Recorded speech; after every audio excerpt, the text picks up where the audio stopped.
يا أيها الذين آمنوا اتقوا الله وقولوا قولا سديدا يصلح لكم أعمالكم ويغفر لكم ذنوبكم ومن يطع الله ورسوله فقد فاز فوزا عظيما.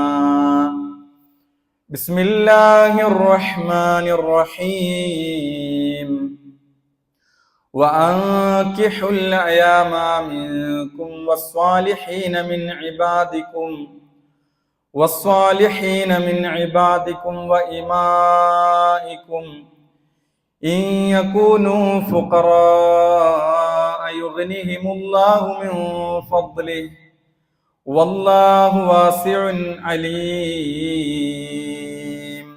رب اشرح لي صدري ويسر لي أمري واحلل ഉഖ്ദത മിൻ ലിസാനി യഫ്ഖഹു ഖൗലി. ഏറെ സ്നേഹം നിറഞ്ഞ സത്യവിശ്വാസികളെ, വിശ്വാസിനികളെ,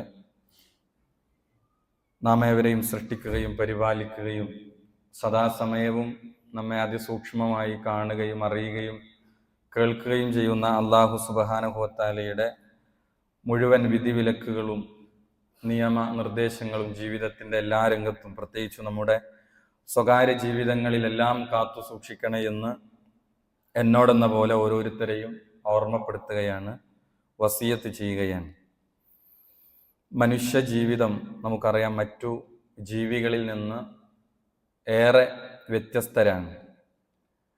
അതിലേറ്റവും പ്രധാനപ്പെട്ടത് മറ്റു ജീവികളിൽ നിന്ന് വ്യത്യസ്തമായി അവന് വിശേഷ ബുദ്ധി നൽകപ്പെടുകയും നന്മയും തിന്മയും വ്യതിച്ഛേദിച്ച് മനസ്സിലാക്കാനുള്ള കഴിവ് മനുഷ്യനുണ്ട് എന്നുള്ളതാണ്.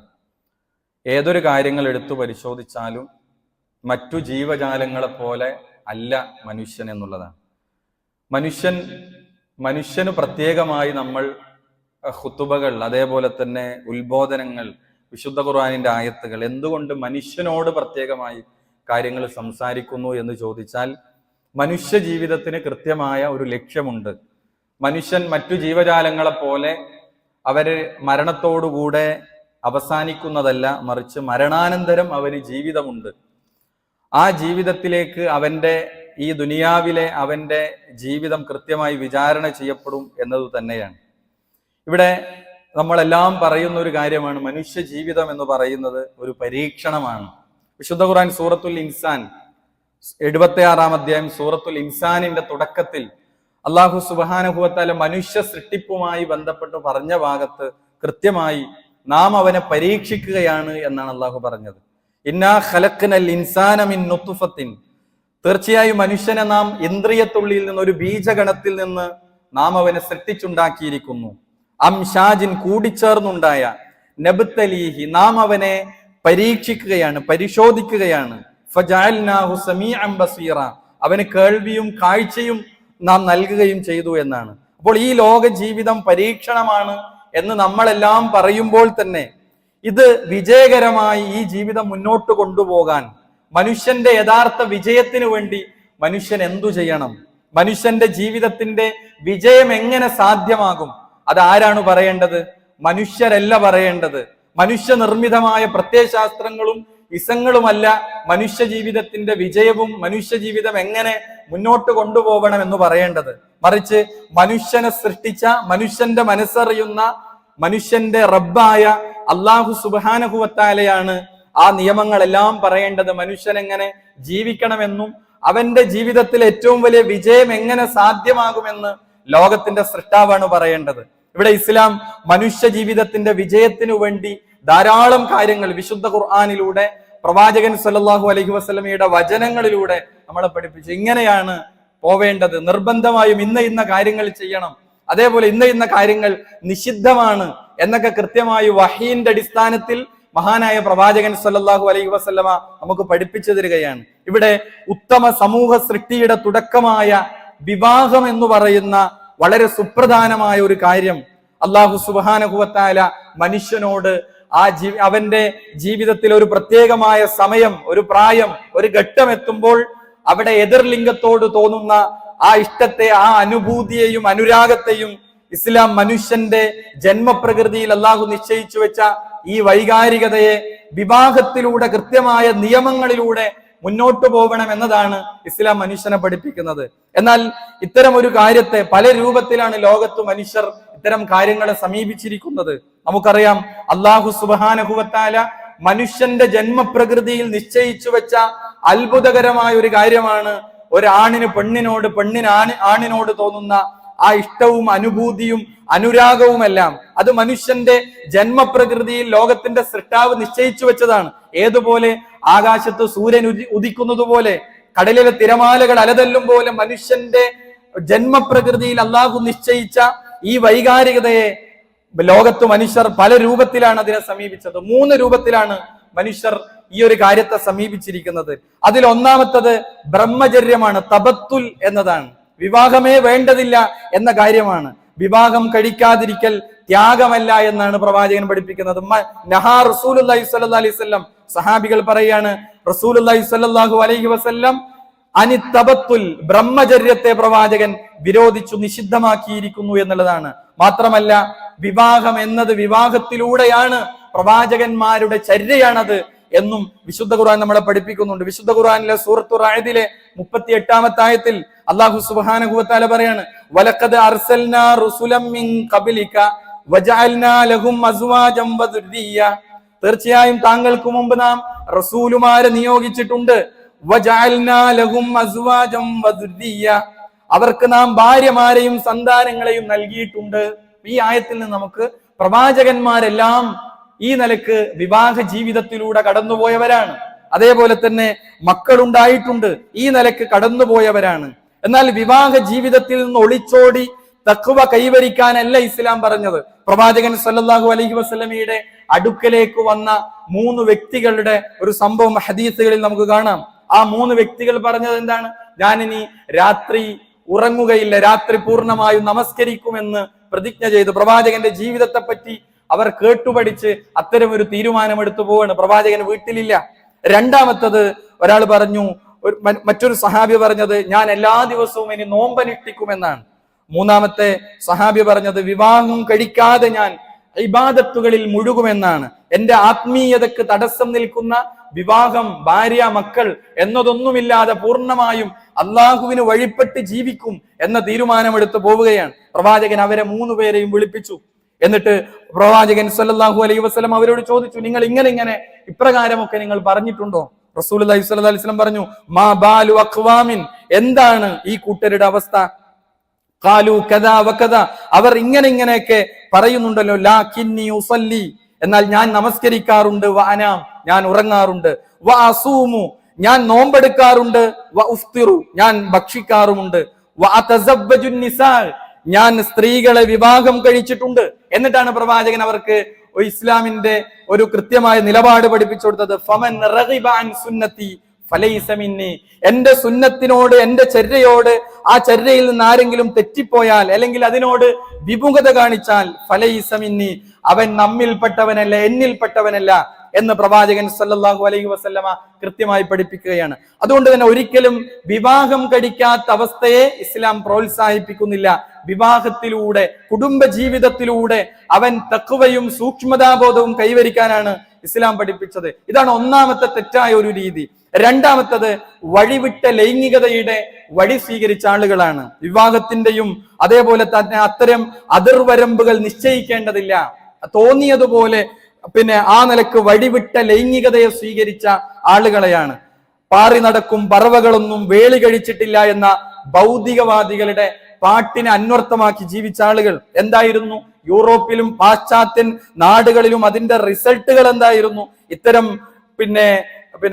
ആഭാസങ്ങളിലേക്ക് അവർ പോയപ്പോൾ, ഇത്തരം സംസ്കാരങ്ങളിലേക്ക് അവർ പോയപ്പോൾ പക്ഷികളിൽ, മൃഗങ്ങളിൽ പിടിപ്പെടാത്ത മാരകമായ എയ്ഡ്സ് പോലെയുള്ള രോഗങ്ങളാണ് അവരെ വന്നുപെട്ടത് എന്നുള്ളതാണ്. ഇതും തെറ്റായ ഒരു കാര്യമാണ്. എന്നാൽ ഇവിടെ കൃത്യമായ മധ്യമമായ ഒരു നിലപാട് ഇസ്ലാം കൃത്യമായി പഠിപ്പിക്കുകയാണ്. ഇസ്ലാം വളരെ പവിത്രമായി മനുഷ്യ ജീവിതത്തിന്റെ വിജയത്തിന് അല്ലാഹു സുബ്ഹാനഹു വ തആല അവന്റെ പ്രായവും അത്തരം ഘട്ടവും എത്തുമ്പോൾ വിവാഹത്തിലൂടെയാണ് ഇതിന്റെ പൂർത്തീകരണം നടക്കേണ്ടത് എന്ന് കൃത്യമായി പഠിപ്പിക്കുകയാണ്. മാത്രമല്ല, മഹാനായ പ്രവാചകൻ സല്ലല്ലാഹു അലൈഹി വസല്ലം വിവാഹ പ്രായമെത്തിയ ചെറുപ്പക്കാരെ പ്രത്യേകമായി വിളിച്ചുകൊണ്ടവർക്ക് ഉപദേശങ്ങൾ കൊടുത്തു. യാ മഅ്ശറ ശബാബ്, ഓ യുവ സമൂഹമേ, നിങ്ങളിൽ കഴിവുള്ളവർ ബാഅത്തുള്ളവർ ഫല്യതസവ്വജ്, അവർ വിവാഹം ചെയ്തു കൊള്ളട്ടെ എന്ന് പ്രത്യേകമായി പ്രോത്സാഹനങ്ങൾ പ്രവാചകൻ സല്ലല്ലാഹു അലൈഹി വസല്ലം നടത്തി. എന്നിട്ട് പ്രവാചകൻ പറഞ്ഞു, വമല്ലം യസ്തതി ഫഅലൈഹി ബിസൗം, ഇനി ആർക്കെങ്കിലും അതിന് സാധ്യമാകുന്നില്ലെങ്കിൽ ബിസൗം, അവൻ നോമ്പനുഷ്ഠിച്ചു കൊള്ളട്ടെ എന്നാണ്. കാരണം ഫഇന്നഹു ലഹു ബിജാ, അതവന് നിശ്ചയം അതവന്റെ ലൈംഗിക തൃഷ്ണയെ അത് കുറക്കുന്നതാണ്.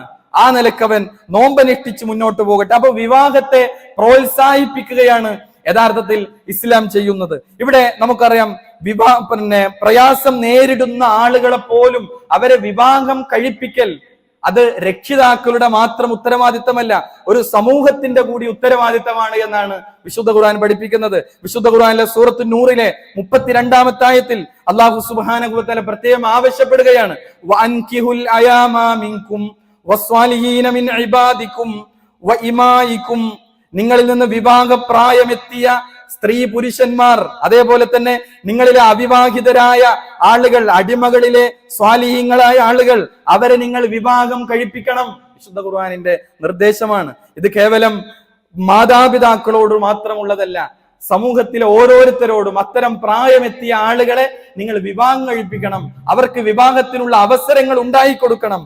ഈ യകൂനു ഫുഖറാ, എന്നിട്ട് അള്ളാഹു പറയാണ്, നിങ്ങൾ ദരിദ്രരാണെങ്കിൽ യുഗ്നിഹിമുല്ലാഹു മിൻ ഫദ്ലി, അള്ളാഹുവിന്റെ അനുഗ്രഹത്തിൽ നിന്ന് അവൻ നിങ്ങൾക്ക് ഐശ്വര്യം നൽകുമെന്നതാണ് അള്ളാഹുവിന്റെ വാഗ്ദാനം. അതുകൊണ്ട് തന്നെ വിവാഹത്തെ ഇത്രയധികം പ്രോത്സാഹിപ്പിക്കുന്നതോടൊപ്പം തന്നെ വിവാഹം എങ്ങനെയായിരിക്കണം എന്നും കൃത്യമായി ഇസ്ലാം പഠിപ്പിക്കുന്നുണ്ട്. ഏതൊരു കാര്യത്തിനും കൃത്യമായ നിയമങ്ങളും നിർദ്ദേശങ്ങളും വിധിവിലക്കുകളും എല്ലാം ഇസ്ലാം നമുക്ക് പഠിപ്പിച്ചു തന്നിട്ടുണ്ട്. ഏറെ പവിത്രമായ ഈ വിവാഹങ്ങൾ പലപ്പോഴും നമ്മുടെ നാടുകളിൽ ആഭാസങ്ങൾ നിറഞ്ഞ ആ ഒരു രൂപത്തിലേക്ക് കടന്നു പോകുന്നത് കൂടുതലായി നമ്മൾ കണ്ടുവരികയാണ്.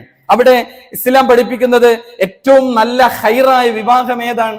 ഇപ്പോൾ വിവാഹങ്ങളുടെ ഒരു സമയമാണ്. പല വിവാഹങ്ങളും പരിധികൾ ലംഘിക്കപ്പെടുകയാണ്. ആളുകളുടെ ഏറ്റവും ബന്ധപ്പെട്ട ആളുകളുടെ കൈകളിൽ നിന്ന് അതിന്റെ കടിഞ്ഞാൻ നഷ്ടപ്പെട്ടു പോവുകയാണ്. ഇവിടെ പ്രവാചകൻ പഠിപ്പിച്ചു, ഖൈറുൻ നിക്കാഹി ഐസറുഹു, ഏറ്റവും ഉത്തമമായ ഖൈറായ നിക്കാഹ് ഐസറുഹു, അവയിൽ ലളിതമായതാണ്.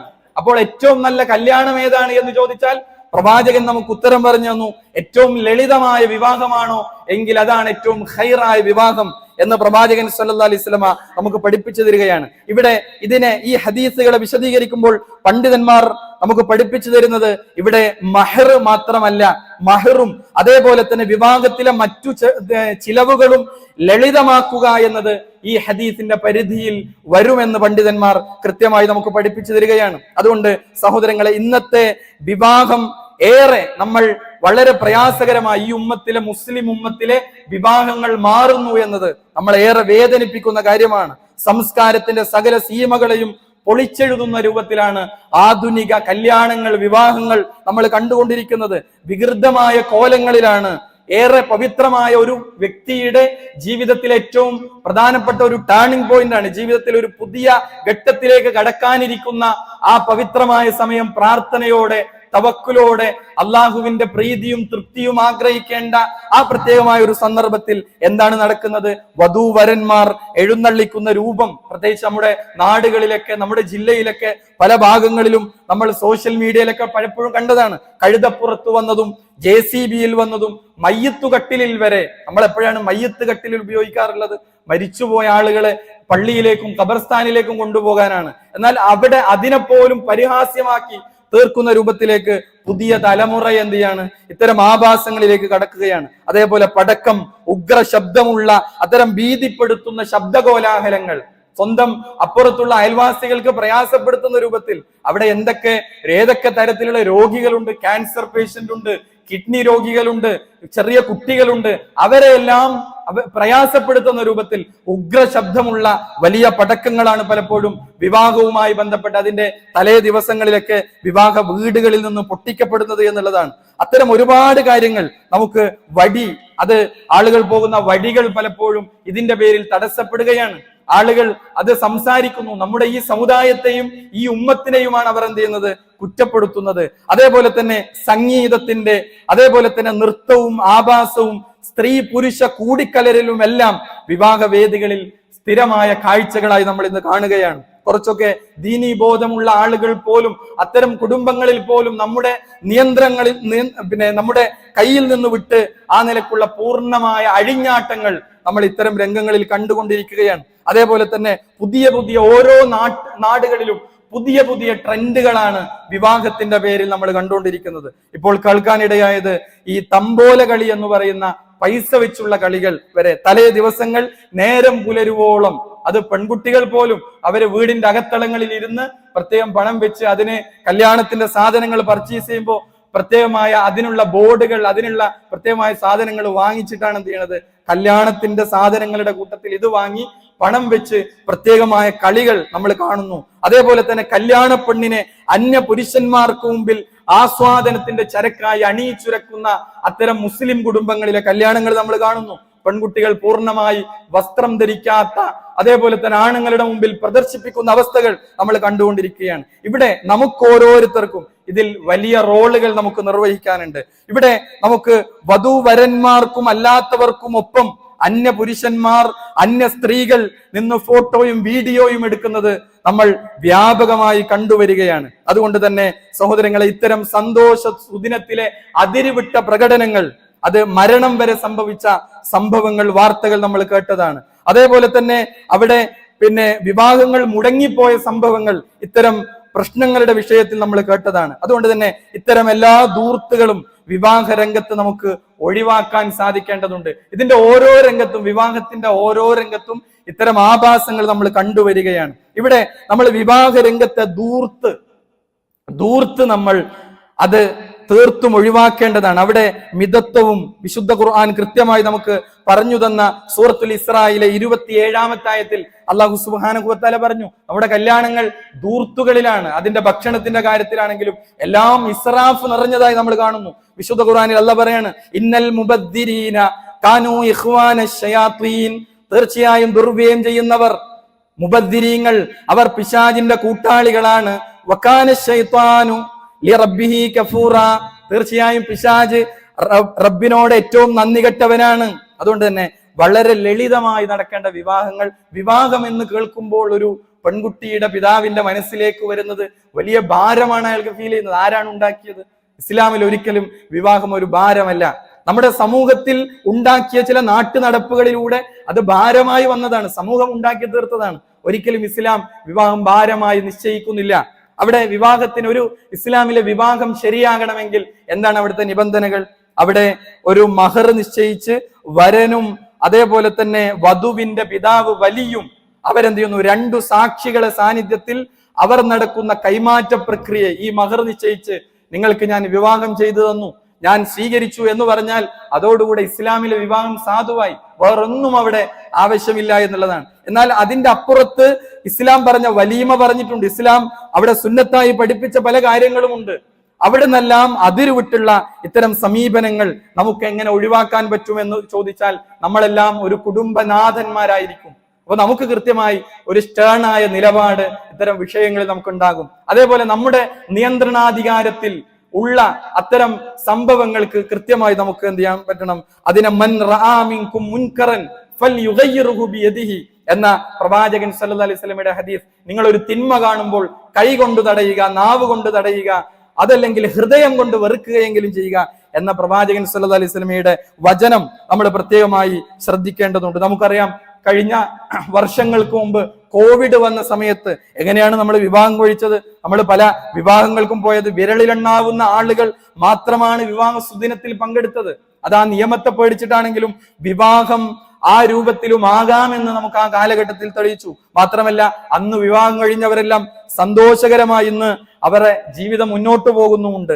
എന്നാൽ ഇത്തരം ആഭാസങ്ങളിലേക്ക് നമ്മുടെ നാട് നീങ്ങുമ്പോൾ നമുക്ക് ആ നാടിനൊപ്പം സഞ്ചരിക്കുന്ന ഒരു രൂപമാണ് പലരും കാണുന്നത്. അതിനെ എതിർക്കുമ്പോൾ അവൻ പഴഞ്ചനും അവൻ ഒരു തീവ്രതയുള്ളവനും കണിശക്കാരനുമായി പലരും ചിത്രീകരിക്കാൻ ശ്രമിക്കുകയാണ്. അതുകൊണ്ട് സഹോദരങ്ങളെ, നമുക്ക് വിവാഹ രംഗത്ത് അവിടെയും ദീനാണ് നമുക്ക് ഏറ്റവും പ്രാമുഖ്യമായി കടന്നു വരേണ്ടത്. അവിടെ ഇസ്ലാമിന്റെ നിയമങ്ങളാണ് നമുക്ക് എന്ത് ചെയ്യേണ്ടത്? കടന്നു വരേണ്ടത്. അതുകൊണ്ട് തന്നെ വിവാഹം നടത്തിപ്പുകാരുടെ നിയന്ത്രണത്തിലാകണം വിവാഹത്തിന്റെ ഓരോ കാര്യവും. മറ്റുള്ളവർ കൈയെടുക്കാനുള്ള അവസരങ്ങൾ നമ്മൾ ഒരിക്കലും വിട്ടുകൊടുക്കരുത് എന്നുള്ളതാണ്. ആ നിലക്ക് വിവാഹ രംഗവും മുസ്ലിം കുടുംബങ്ങളിൽ ആ മാതൃകാപരമായ അതേപോലെ തന്നെ ദീനിന്റെ വിധിവിലക്കുകളിൽ നിന്നുകൊണ്ടുള്ള വിവാഹങ്ങളായി മാറാൻ നമ്മൾ ശ്രദ്ധിക്കേണ്ടതുണ്ട്. അല്ലാഹു സുബ്ഹാനഹു വ തആല നമുക്ക് തൗഫീഖ് നൽകി അനുഗ്രഹിക്കുമാറാകട്ടെ.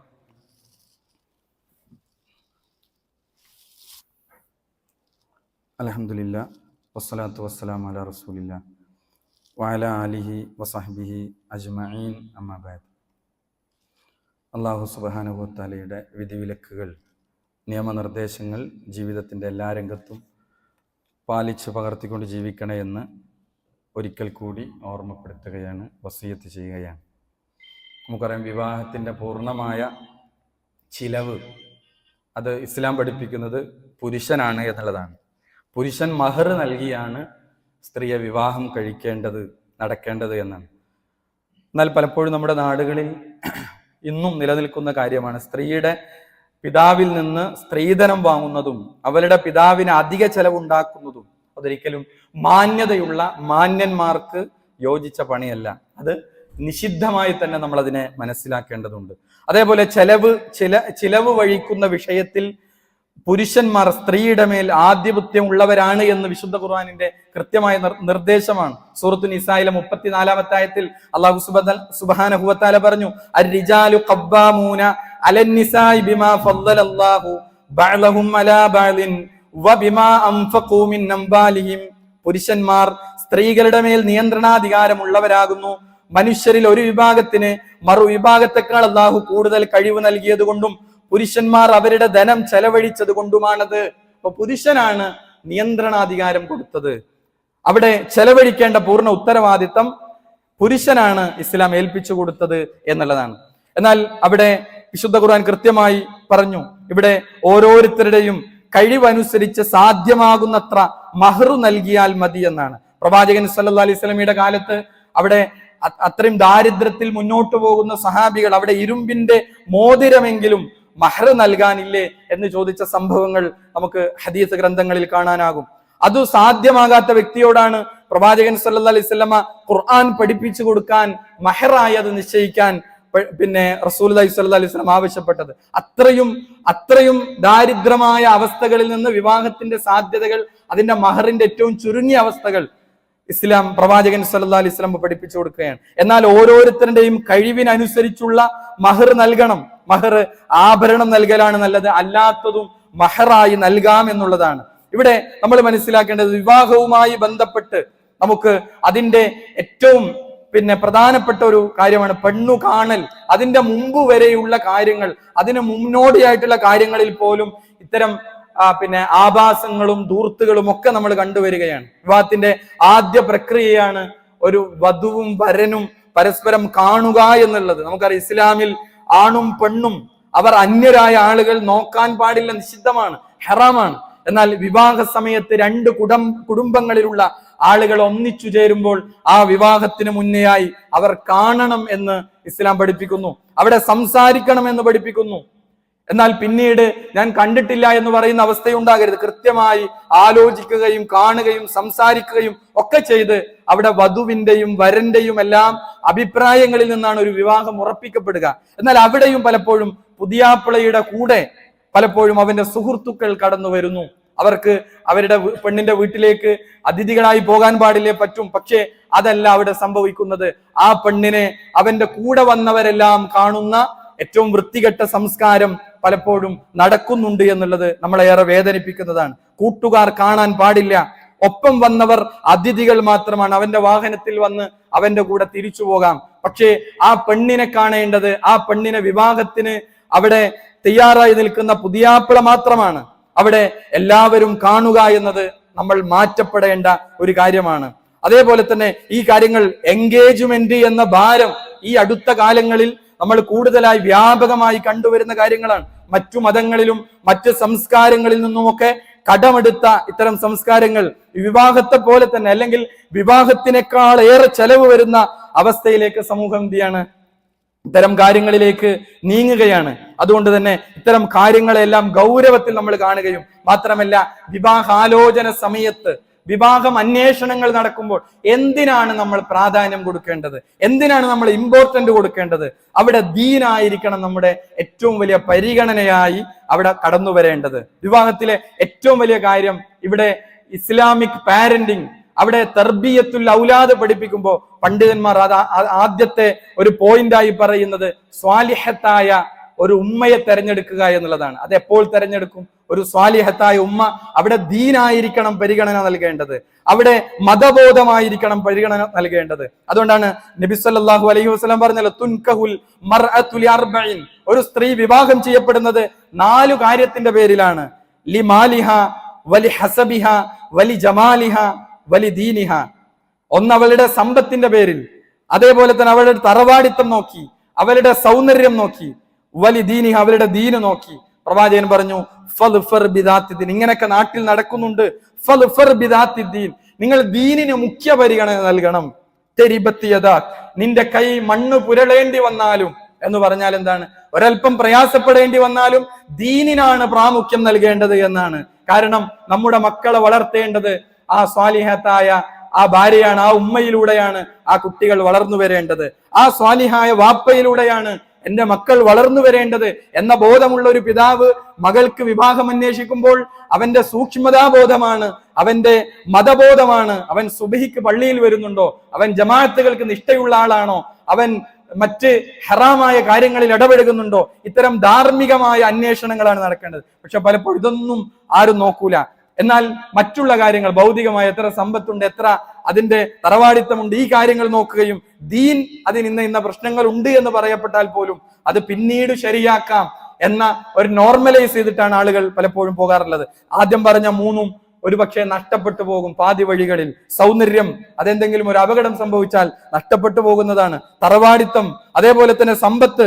എന്നാൽ എന്നും നിലനിൽക്കുന്നത് അവൻ അള്ളാഹുവിനെ കുറിച്ചുള്ള അചഞ്ചലമായ വിശ്വാസവും ആ ഈമാനും ഉണ്ടെങ്കിൽ അതെന്നും മരണം വരെ ആ ദാമ്പത്യത്തിന് ഒരു പ്രത്യേകമായ ഹലാവത്ത്, ഒരു മാധുര്യം അതിനുണ്ടാകുമെന്നാണ്. അതുകൊണ്ടാണ് മഹാനായ പ്രവാചകൻ സല്ലല്ലാഹു അലൈഹി വസല്ലമ തന്റെ പ്രിയപ്പെട്ട മകൾ ഫാത്തിമ റളിയല്ലാഹു അൻഹയെ ഏൽപ്പിച്ചു കൊടുക്കുമ്പോൾ ആ കൈകളിലെ പരിശുദ്ധതയാണ് പ്രവാചകൻ പരിഗണിച്ചത്.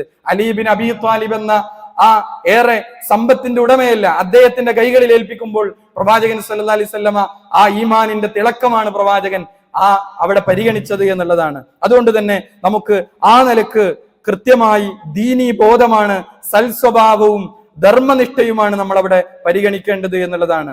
അതേപോലെ തന്നെ നമുക്കവിടെ സ്വാലിഹത്തായ ഒരു പെണ്ണ് എന്ന് പറയുമ്പോൾ ഭർത്താവിന്റെ അഭാവത്തിൽ പോലും അവരുടെ ചാരിത്രശുദ്ധി കാത്തു സൂക്ഷിക്കുന്നവളായിരിക്കും. ഫസ്വാലിഹാത്തു ഖാനിതാത്തുൻ ഹാഫിളാത്തുൻ ലിൽ ഗൈബി ബിമാ ഹഫിളല്ലാഹ്. അല്ലാഹു സംരക്ഷിക്കാൻ പറഞ്ഞതെല്ലാം ഭർത്താവിന്റെ അഭാവത്തിൽ സംരക്ഷിക്കുന്ന നല്ല സ്വാലിഹത്തായ പെണ്ണ് എന്ന് വിശുദ്ധ ഖുർആൻ പറയുന്നു. അതുകൊണ്ട് തന്നെ ദീനി നിഷ്ഠയെ നമ്മൾ പ്രാധാന്യം കൊടുക്കണം.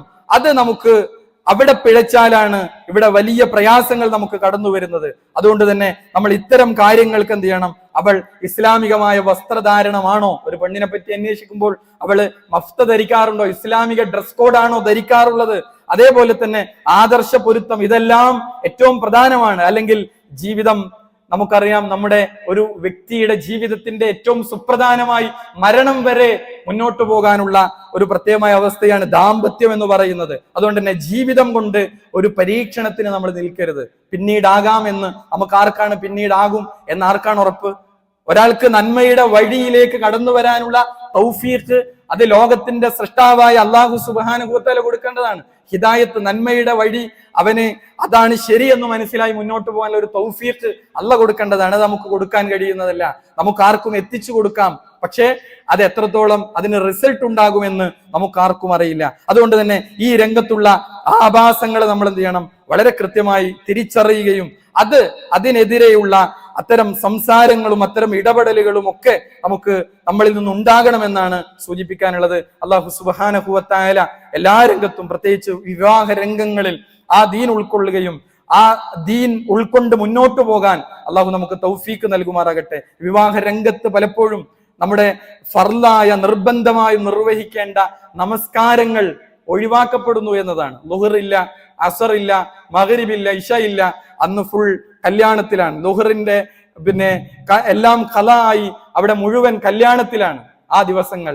ഇതൊരിക്കലും അള്ളാഹുവിന് ഇഷ്ടമുള്ള ഒരു സുദിനത്തിൽ അള്ളാഹുവിന് വെറുപ്പുള്ള കാര്യങ്ങൾ ചെയ്യുന്നു. നിർബന്ധമായും ചെയ്യാൻ, അതിന്റെ പേരിൽ ചോദ്യം ചെയ്യപ്പെടുമെന്ന് പറഞ്ഞ ഫർള് നമസ്കാരം അവിടെ നഷ്ടപ്പെടുകയാണ്.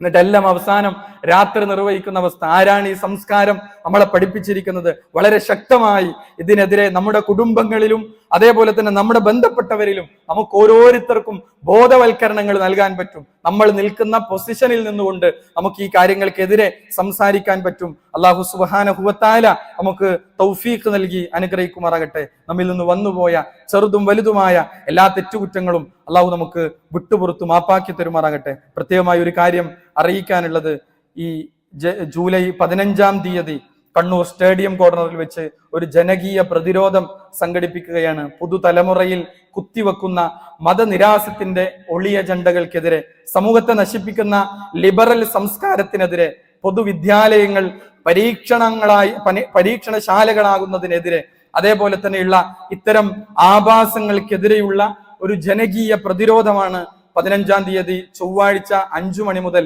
കണ്ണൂർ സ്റ്റേഡിയം കോർണറിൽ വെച്ച് നടക്കുന്നത്. ശിഹാബ് എടക്കര, ഡോക്ടർ അബ്ദുള്ള ബാസിൽ CP ആണ് സംസാരിക്കുന്നത്. എല്ലാവരും ആ പ്രോഗ്രാമിൽ എല്ലാവരെയും ക്ഷണിക്കുകയാണ്, പങ്കെടുക്കുക. അല്ലാഹു സുബ്ഹാനഹു വ തആല അനുഗ്രഹിക്കുമാറാകട്ടെ. നമ്മിൽ നിന്ന് രോഗം കൊണ്ട് കഷ്ടപ്പെടുന്ന ഒരുപാട് ആളുകളുണ്ട്. പ്രാർത്ഥിക്കാൻ വസിയത്ത് ചെയ്ത പലരുമുണ്ട്. കുഞ്ഞിപ്പള്ളിയിലെ ഒരു സഹോദരിയുടെ മരണം, അദ്ദേഹത്തിന് ആ മഹദിക്ക് വേണ്ടി പ്രാർത്ഥിക്കാൻ വേണ്ടി ആവശ്യപ്പെട്ടിരുന്നു. അല്ലാഹു മഗ്ഫിറത്തും റഹ്മത്തും നൽകി അനുഗ്രഹിക്കുമാറാകട്ടെ. അതേപോലെ മറ്റ് പ്രയാസങ്ങൾ കൊണ്ട് കഷ്ടപ്പെടുന്ന ധാരാളം ആളുകൾ, അല്ലാഹു ഇനി അവർക്കെല്ലാം അവരുടെ പ്രയാസങ്ങൾ പരിഹരിച്ചു കൊടുക്കണമേ. നമ്മിൽ നിന്ന് മരണപ്പെട്ടു പോയ ധാരാളം വിശ്വാസികൾ, മാതാപിതാക്കൾ, ബന്ധുമിത്രാദികൾ, അല്ലാഹു ഇനി അവർക്കെല്ലാം അവർക്ക് ഖബറിടം വിശാലമാക്കി കൊടുക്കുകയും മഗ്ഫിറത്തും റഹ്മത്തും നൽകി അനുഗ്രഹിക്കുകയും ചെയ്യണമേ. നാളെ പരലോകത്ത് ഒരു ഭാഗത്ത് സ്വർഗത്തിലേക്കും ഒരു ഭാഗത്ത് നരകത്തിലേക്കും പറഞ്ഞേക്കുമ്പോൾ സ്വർഗത്തിലേക്ക് പോകുന്ന യഥാർത്ഥ മുഅ്മിനീങ്ങളിൽ, യഥാർത്ഥ മുത്തഖീങ്ങളിൽ അല്ലാഹു ഇനി ഞങ്ങളേവരെയും ഉൾപ്പെടുത്തി അനുഗ്രഹിക്കണമേ. നമ്മിൽ നിന്ന് വന്നുപോയ എല്ലാ അബദ്ധങ്ങളും പോരായ്മകളും അല്ലാഹു ഇനി ഞങ്ങൾക്ക് പുറത്ത് മാപ്പാക്കി തരണമേ.